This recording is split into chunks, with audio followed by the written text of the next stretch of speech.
अरे भगवान, कर क्या रहे हो? ऐसी एकदम झमाझम बारिश हो रही है कि थमने का नाम नहीं ले रही। 3 दिन से लगातार ये बारिश हुए जा रही है। खेत के सारे धान पानी में डूबते जा रहे हैं। इस लगातार बारिश से अगर फसल बर्बाद हो गई तो गांव के लोग खाएंगे क्या? सिर्फ आसमान की तरफ देखकर हाथ जोड़ने से क्या पेट भरेगा? घर के चावल के ड्रम पर कभी नजर गई है क्या? घर में सिर्फ 2-4 दिन का राशन बचा है। इसके बाद क्या पकाकर खिलाऊंगी, जरा बताओ तो।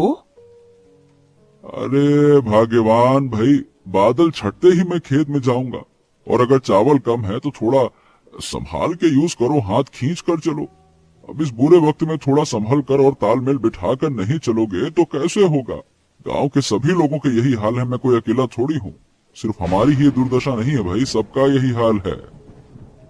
गांव वालों की बातें मुझे मत सुनाओ जी। किसके घर में क्या है और क्या नहीं, ये मैं अच्छी तरह जानती हूँ।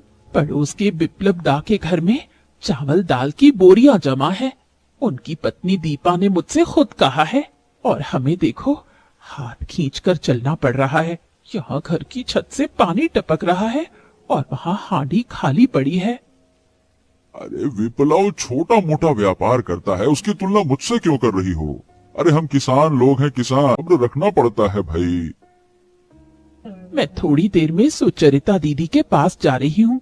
गांव के मुखिया और बड़ों से कहना पड़ेगा कि अगर ऐसा ही चलता रहा तो गरीब लोग भूख से मर जाएंगे। कुछ न कुछ इंतजाम तो करना ही पड़ेगा। खबरदार अपर्णा, घर की बात इस तरह बाहर ले जाकर तमाशा मत बनाओ। फालतू की बात तो करो नहीं। वैसे भी विप्लव दूसरों की निंदा और चुगली करने का कोई मौका नहीं छोड़ता है। बस उसे मौका चाहिए, उसके बाद देखो। नहीं तो उस पर से तुम ये बातें पूरे मोहल्ले में बोलती फिरोगी तो हमारी बची कुची इज्जत भी नहीं रह जाएगी। क्या इज्जत को धोकर पानी पीऊंगी? घर का चावल खत्म हो गया है। इस सच को छिपाने से क्या पेट भर जाएगा? सुचरिता दीदी समझदार और परोपकारी महिला है। उनसे कहूंगी तो कम से कम कोई हल निकलेगा।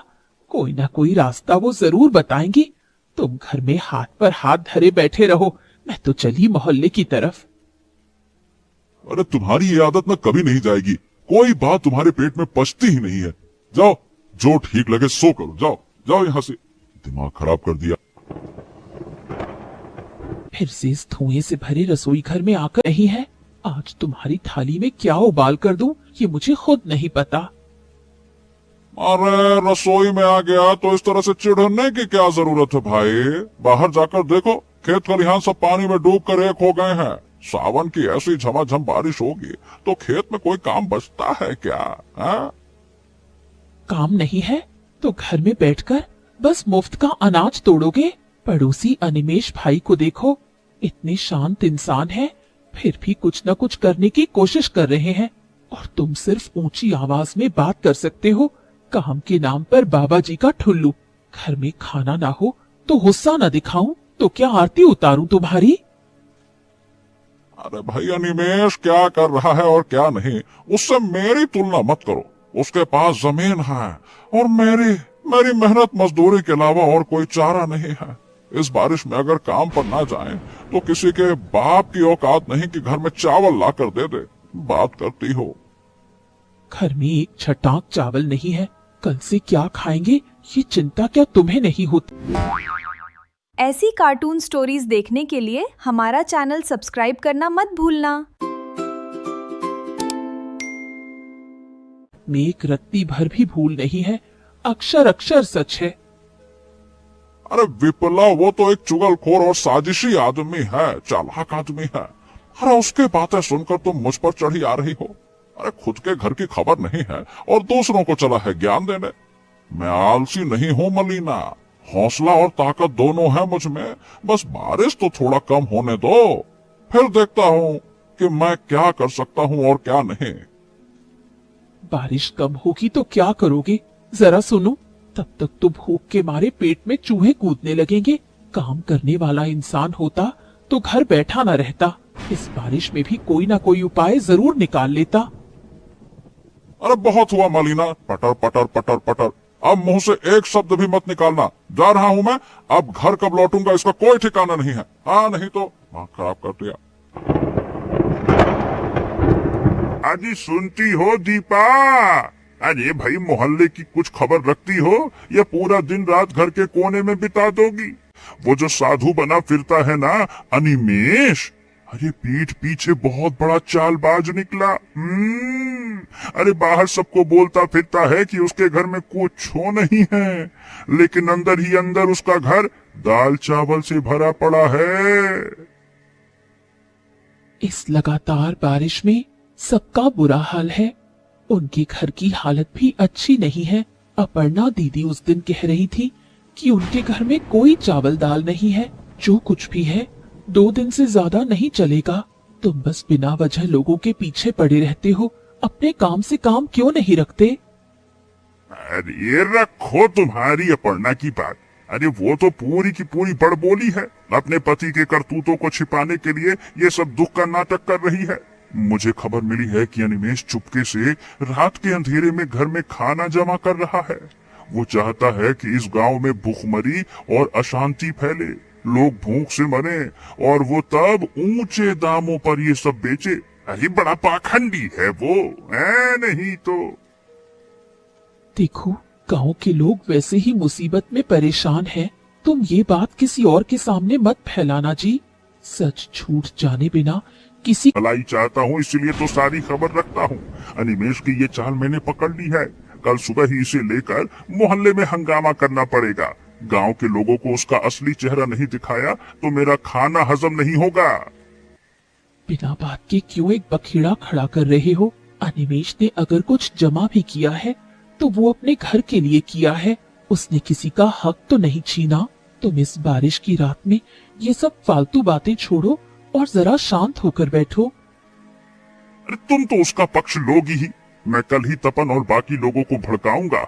ये विप्लव जब तक जिंदा है, अनिमेष का ये पाखंड ज्यादा दिन तक नहीं चलने दिया जाएगा। देख लेना तुम। हाँ नहीं तो। तुम्हें जो ठीक लगे करो। तुम्हें कुछ समझाना और दीवार पर सिर मारना एक बराबर है।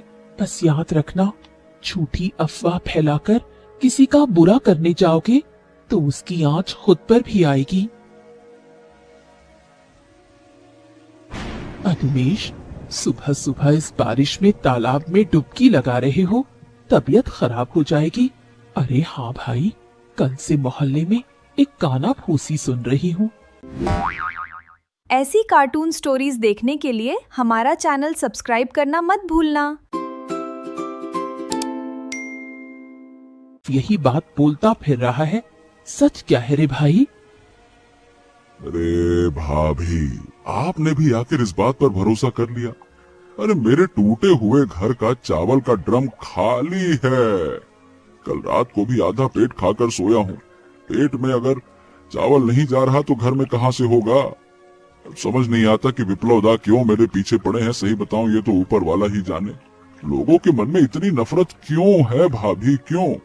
इस संकट की घड़ी में भी वो चुगली करने से बाज नहीं आ रहे हैं कि इसके यहाँ ऐसा है, वैसा है, ये है, वो है। क्या बोलूं? मैं तुम्हें जानती हूँ अनिमेष, इसीलिए तेरे मुंह से सुनने आई थी। किसी के लिए मन में नफरत रखना या नफरत फैलाना, दोनों ही इस विपदा के समय में पाप है। गांव में जो किल्लत चल रही है उसका सामना हम सबको मिलकर एक साथ करना होगा। विप्लव की बातों पर ध्यान देकर तू अपना मन छोटा मत कर। भाभी, आपने बिल्कुल ठीक कहा, लेकिन जब अपने ही घर का इंसान सारी बातें बाहर जाकर बोलने लगे, अपर्णा के पेट में तो कोई बात पचती ही नहीं है। उसने ही जरूर तिल का ताड़ राई का पहाड़ बनाकर अपनी तारीफ बटोरी होगी। और विप्लव दा, बस वो तो बैठे रहते हैं, कोई मौका मिले तो चौका मारे। इसी मौके का फायदा उठाकर जहर घोल रहे हैं और कुछ नहीं। अपर्णा थोड़ी बड़बोली हो सकती है, लेकिन वो दिल की बुरी नहीं है। तू शांत स्वभाव का लड़का है। अपना दिमाग ठंडा रख।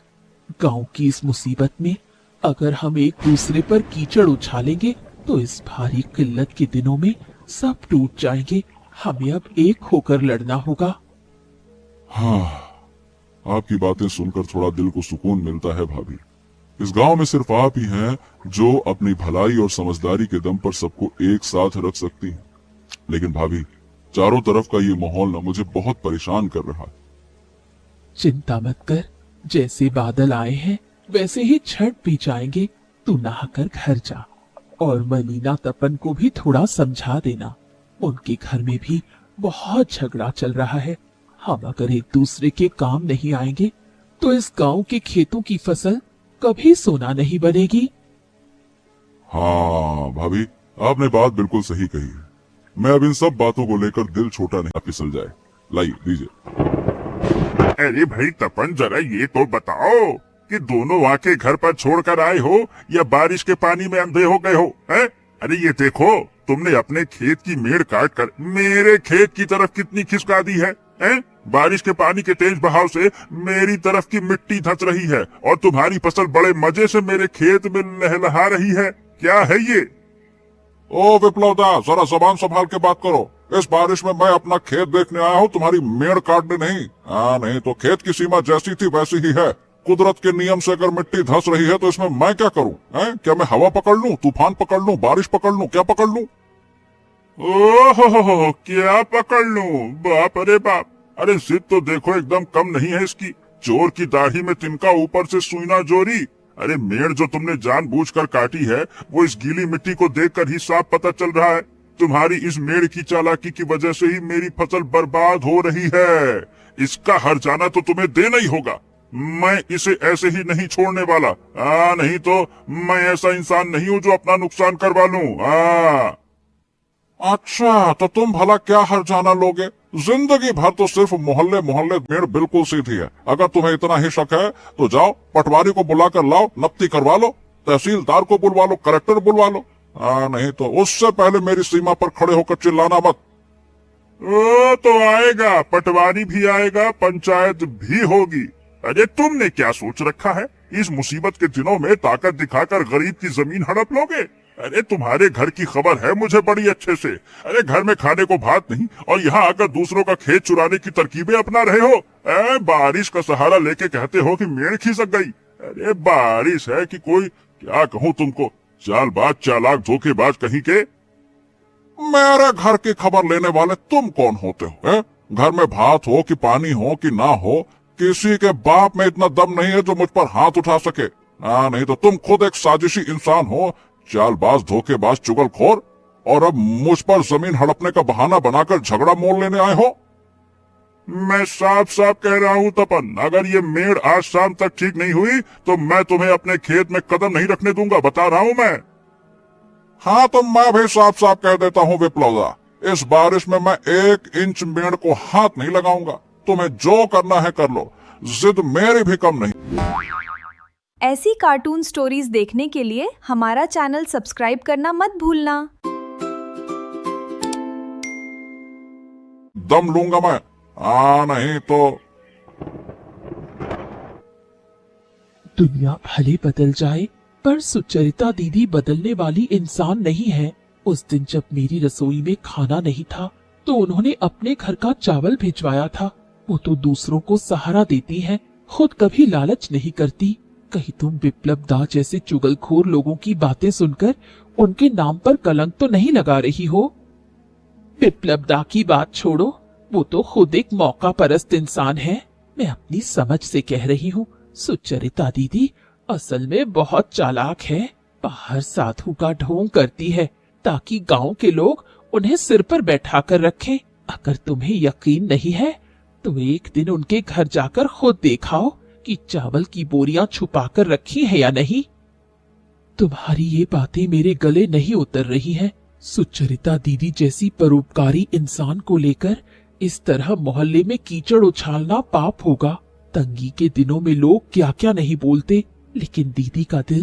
अच्छा बाबा अच्छा, तुम्हारी दीदी तो स्वर्ग की देवी है। बात छुपा कर रखना मेरी फितरत नहीं है। जो सच है वो तो एक दिन सामने आकर ही रहेगा। तुम काथा से लो, मैं जरा विप्लव दा की तरफ जाती हूँ, देखती हूँ वो लोग क्या कर रहे हैं।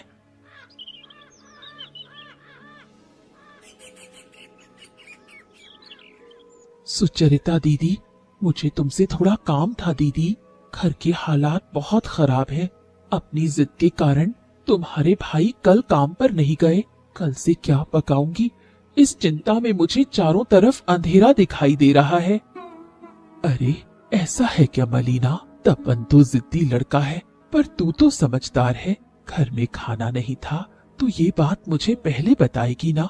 तू एक काम करना, आज शाम को जब थोड़ा अंधेरा हो जाए तब मेरे घर आना। मैं तुझे कुछ दिनों के लिए चावल, दाल और आलू दे दूंगी। कम से कम ये कुछ दिन तो कट जाएंगे। इस मुसीबत के दिनों में तुम्हारे सिवा हमारा और कोई नहीं है। लेकिन दीदी, तुम्हारे दोनों पैर पकड़ती हूँ ना, और विप्लव दा के कानों में ये बात नहीं जानी चाहिए। उन्हें पता चला तो पूरे मोहल्ले में ढिंढोरा पीट देंगे। पगली, तू इतना क्यों सोचती है? मैं मदद हमेशा गुपचुप करना ही पसंद करती हूँ, ताकि सीधे हाथ के दान की खबर उल्टे हाथ को भी ना हो। तू बिल्कुल चिंता मत कर, मैं किसी को ये बात नहीं कहूंगी। तू ठीक समय पर आ जाना और तपन को थोड़ा ठंडे दिमाग से समझाना, ताकि वो खेत पर जाए।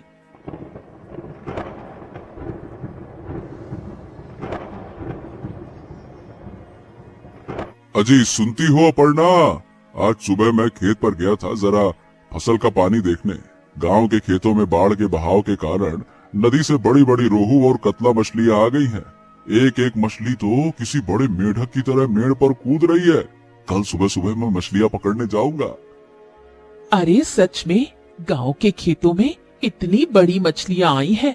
तुम कल सुबह तड़के ही जाल लेकर निकल जाना। इस तंगी के दिनों में अगर मछलियां पकड़ने मिलेंगी और बाकी मछलियां बाजार में बेचकर जो पैसे मिलेंगे, उससे हमारे पूरे महीने का खर्च चल जाएगा।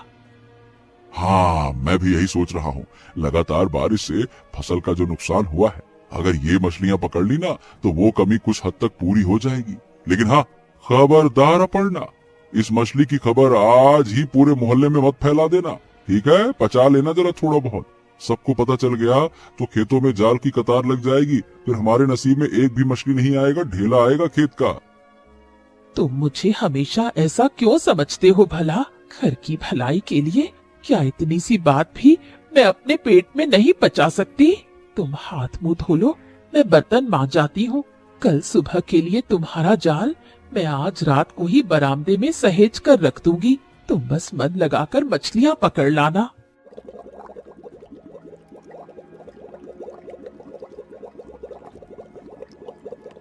बाप रे, ये क्या माजरा है? खेत के पानी में कितनी बड़ी बड़ी मछलियां कूद रही हैं।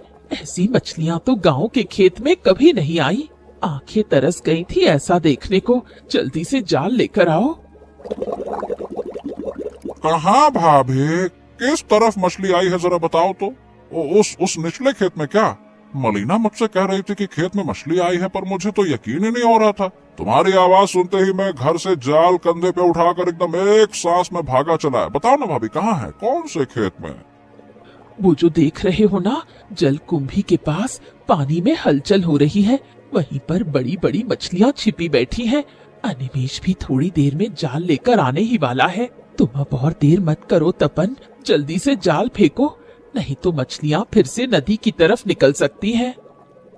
हाँ, तुमने बिल्कुल सही समय पे खबर दी है भाभी। अरे घर के जो हालात इतने खराब चल रहे थे, अगर ये मछलियां हाथ लग गईं तो आज मलीना के चेहरे पे मुस्कान आ जाएगी। इस तंगी के दिनों में ये खबर देने के लिए तुम्हारा बहुत बहुत धन्यवाद भाभी। मैं चला पानी की तरफ। आज तो एक बड़ी मछली। ऐसी कार्टून स्टोरीज देखने के लिए हमारा चैनल सब्सक्राइब करना मत भूलना।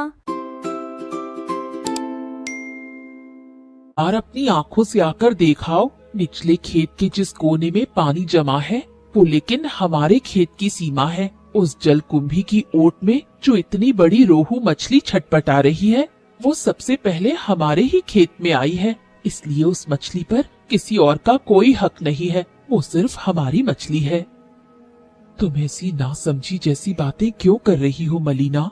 खेत का पानी क्या अब किसी की सीमा मानकर रुका रहता है? नदी का बांध टूटने से जब सारा खेत पानी में डूबकर एक हो गया है, तो ये मछली भी सबकी है। वो तो तालाब की आजाद मछली है, पानी के बहाव के साथ आ गई है। उस पर किसी का नाम तो नहीं लिखा है ना जी? नाम ना लिखा हो पर जमीन तो हमारी है। मेरे पति के खून पसीने की जमीन पर मछली आकर खेलेगी और मोहल्ले के लोग आकर उसे छान कर ले जाएंगे।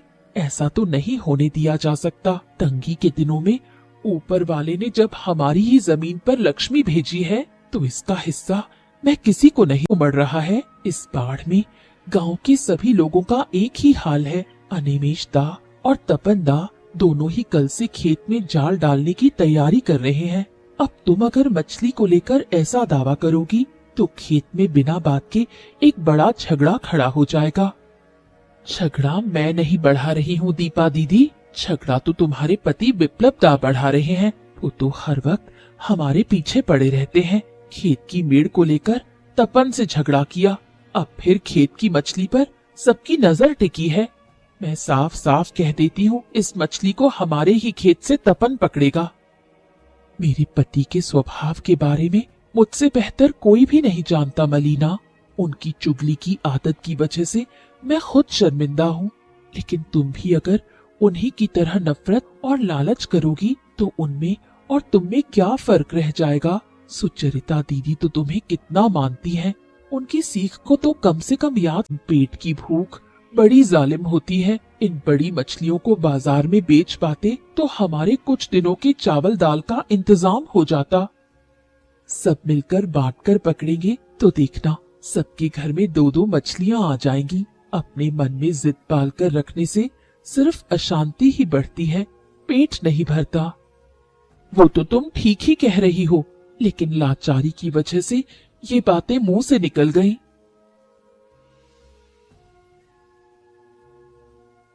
अरे कीचड़ में पैर बढ़ाना भी भारी पड़ रहा है। मछली हाथ से फिसल फिसल कर जा रही है। ये जो एक बड़ी सी कतला मछली मेड़ के पास तैर रही है, इसे तो आज मैं अकेला ही ढेर करूंगा। किसी को बस इस बात की भनक भी नहीं लगने देनी है। अरे धुर पूरे शरीर। सुबह सुबह कीचड़ लपेटकर भूत का रूप क्यों बना लिया है विप्लव? क्यों अकेले अकेले ही खेत की इतनी बड़ी मछली साफ करने की तरकीब सोची है क्या? गांव के बाकी लोगों को तो एक खबर भी नहीं दी। अकेले खाने की चाह रखने से संसार में असल में कुछ हासिल नहीं होता। अरे तुम फिर सुबह सुबह यहाँ ज्ञान बांटने आ गई भाभी। अपनी ये नीति की बातें अपने पास ही रखो। नहीं तो मैं अपनी अकल से सुबह तड़के उठकर खेत में आया हूँ। इस मछली को किसी ने पाला नहीं है। जो पहले यहाँ आएगा वही पाएगा। नहीं तो मैं अकेला ही ये मछली पकड़ूंगा। मुझे किसी की मदद की जरूरत नहीं है। अकेले तुम इस भारी मछली को किनारे पर नहीं ला पाओगी विप्लव। लालच में आकर तुमने अपनी आंख और कान खो दिए हैं। इस लगातार बारिश से गांव के सब लोग मुसीबत में हैं और तुम अकेले ही सारा फायदा उठा लेना चाहिए ढूंढता है।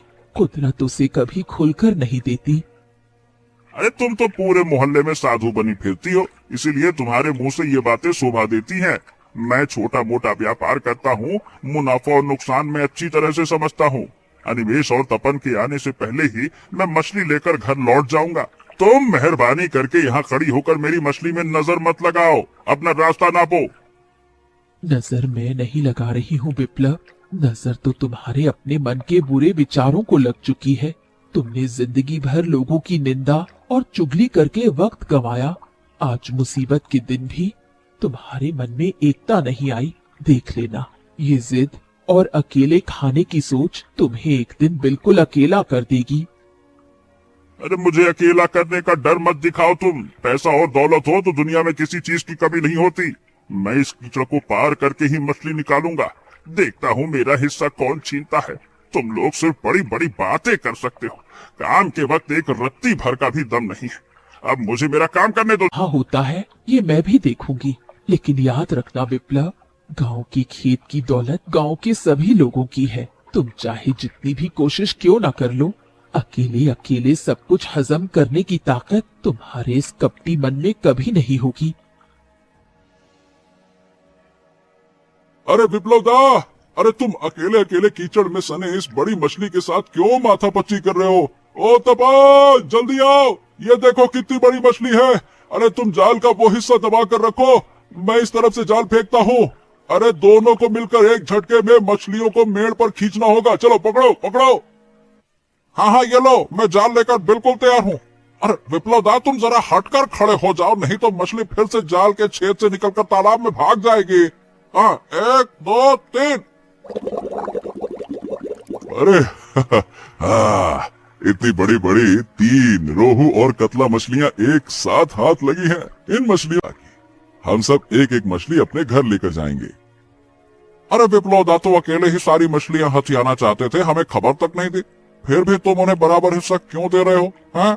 इन्होंने तो खेत की मेड़ को लेकर मेरे साथ कितना झगड़ा किया था, और अब इन्हीं की थाली में इतनी बड़ी मछली परोस रहे हो।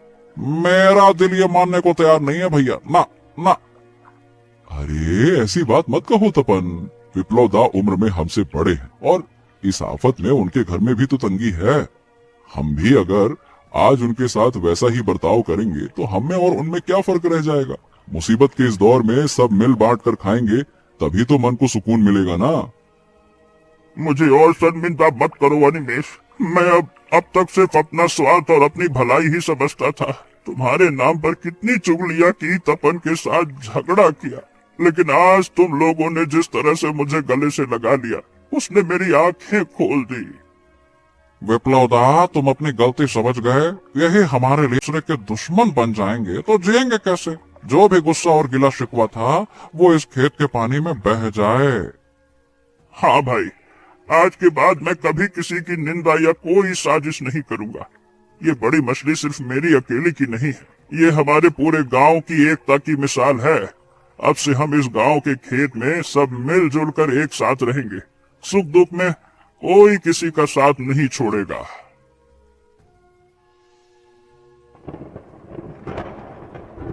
घर के चावल तो सुचरिता दीदी ने दे दिए हैं, लेकिन इस लगातार बारिश में मन जैसे बैठता जा रहा है। चारों तरफ बस पानी का ही रोना है। तपन जो सुबह सुबह खेत पर गया था, अभी तक लौटने का नाम नहीं है। नसीब में और कितने दुख लिखे हैं, ये तो सिर्फ ऊपर वाला ही जानता है। हाँ, ये लो मलीना, घर के कोने में बैठकर अब मन छोटा करने। ऐसी कार्टून स्टोरीज देखने के लिए हमारा चैनल सब्सक्राइब करना मत भूलना। कल सुबह ही बाजार से जाके जी भर के राशन खरीद लाऊंगा। अरे माँ, इतने सारे पैसे तुम्हें कहाँ से मिले जी? तुम खेत में गए थे तो क्या तुम्हें कोई खजाना मिल गया या कुछ और बात है? इस मंदी के दौर में कोई किसी को एक अठन्नी तक उधार नहीं देता, और तुम इतने सारे पैसे लेकर मेरे हाथ में थमा रहे हो। अरे खजाना नहीं मिला भाई मलीना, गांव के खेत में इस वक्त झुंड के झुंड बड़ी बड़ी मछलियां आई हुई हैं। मैंने, अनिमेष दा और विप्लव दा ने मिलकर आज बहुत सारी मछलियां पकड़ी। अरे गांव के लोगों ने सब ने मिलकर एक बहुत बड़ा फैसला किया है। क्या फैसला लिया है जी तुम लोगों ने? मोहल्ले के विप्लव दा ने फिर कोई नई चुगलियां झगड़ा तो खड़ा नहीं किया ना?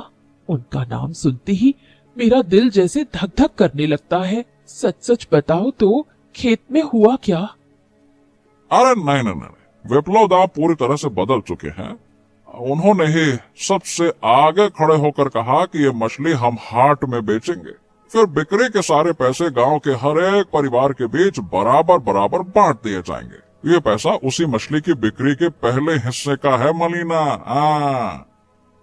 ये तो बहुत ही बढ़िया खबर है। विप्लव दा जैसे इंसान भी आखिर बदल गए। सुचरिता दीदी ठीक ही कहती थी, मुसीबत में एक होकर चलने से भगवान भी दा दीदी के घर जाकर ये खुशी की खबर दे आती हूँ। हाँ, तुमने बिल्कुल ठीक कहा। खेत की मछली ने हमारे गांव के लोगों के मन की नफरत और लाचारी दोनों को ही दूर कर दिया।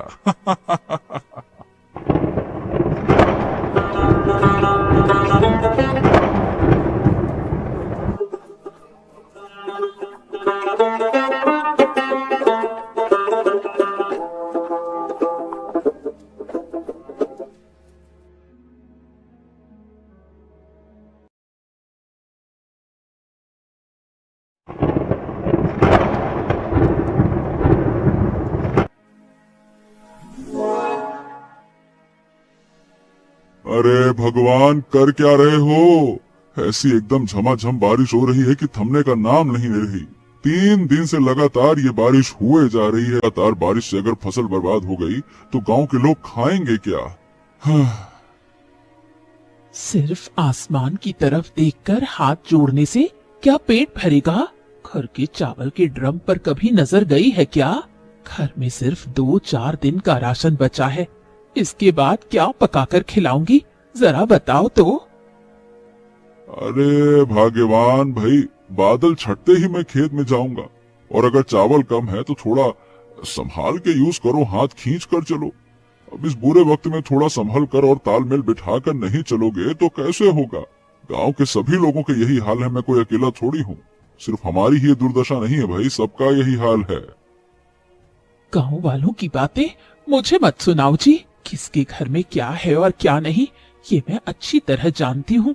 पड़ोस के बिप्लब दा के घर में चावल दाल की बोरियां जमा है। उनकी पत्नी दीपा ने मुझसे खुद कहा है। और हमें देखो, हाथ खींचकर चलना पड़ रहा है। यहाँ घर की छत से पानी टपक रहा है और वहाँ हांडी खाली पड़ी है। अरे विपला, वो छोटा मोटा व्यापार करता है, उसकी तुलना मुझसे क्यों कर रही हो। अरे हम किसान लोग हैं, किसान। खेत की फसल घर ना आए तो हमारे हाथ खाली ही रहते हैं। अब इस मुसीबत के दिनों में थोड़ा सब्र रखना पड़ता है भाई। मैं थोड़ी देर में सुचरिता दीदी के पास जा रही हूँ। ऐसी कार्टून स्टोरीज देखने के लिए हमारा चैनल सब्सक्राइब करना मत भूलना।